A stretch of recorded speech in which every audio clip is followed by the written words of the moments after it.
Hello, I'm Nancy Newhart. I'm the curator at the Allegheny Highlands Arts and Crafts Center in Clifton Forge, Virginia, and we're here with Knic Umstead, who is the new exhibiting artist that's going into the gallery today. Knic is a native of Clifton Forge.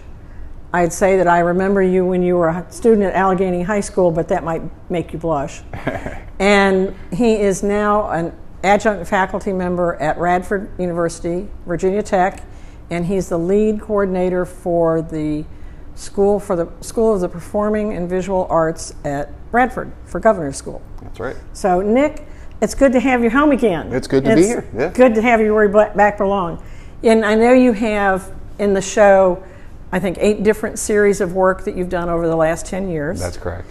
And so I'm just going to let you talk about starting with the Amaryllis and moving toward the Gremlins, a little bit about each piece and where they came from. Okay. So start with the Amaryllis. Okay, well, the Amaryllis, this is an oil painting, and this is a technique I was messing with when I was getting my MFA at Radford.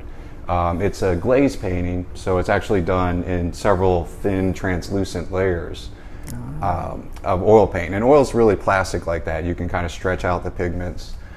So it's actually lots and lots of little layers, and what happens when light hits this, it doesn't just bounce off the surface like it does on this paint. It actually penetrates those layers, bounces off the back, and the colors mix optically, which is something I'm fascinated with. Color and optical effects are something that's really important to my art.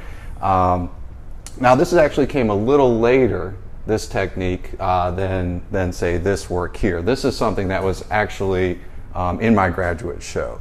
And you can see the difference here between the two. In this case, this is not a glaze painting. This is just a lot of wet on wet techniques. It's a lot thinner application of the paint. So the paint does directly bounce off this.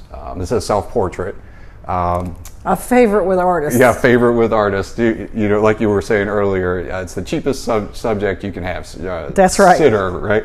But it's also had another reason. When I was writing my thesis, I was struggling because I was, at the time, painting lots of portraits of my family, and they weren't turning out as well as I'd hoped. A lot of times you hold somebody's image as very precious. Yes. So it's hard to really experiment with it or get expressive with it. Right.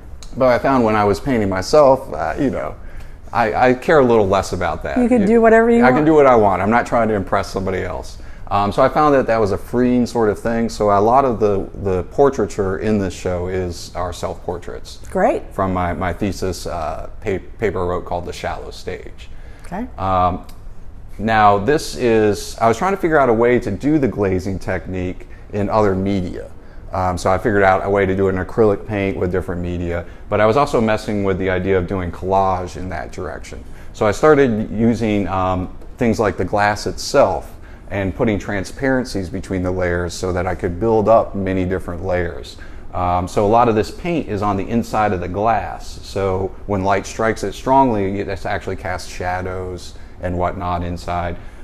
This was the first piece I made that was in this, what I call transparently made, transparent collages, and there's a whole series of those in there. Those are a little more complex. They involve not only paint on the glass, but like I said, pieces of, I forgot what the word is, but clear plastic. And clear plastic. Inside that I've drawn on both sides of, so you get this multi-layer. And then that's mounted against paper. Yeah, in this case, this is paper. Okay. In some of the works in there in the gallery, which I hope whoever sees this comes to see the show, a lot of that work is on canvas. So a lot of the canvases are painted themselves, and then I build up from that ground. Wonderful. Well, I can remember a long time ago when you were a student at Radford that you were very interested in collage and loved doing that layering. So I'm really glad to see where it's gone in the last 10 years or more. It took a while, but yeah, it slowly builds and slowly builds. So that's what it does. Yeah. The show overall represents a whole decade worth of my work. It's kind of a retrospective in that sense. I'm always pressing forward, but this is a good kind of milestone of the last decade. So I hope everybody comes to see it. I do too. It looks like it's a wonderful show. There's lots of interesting things to see.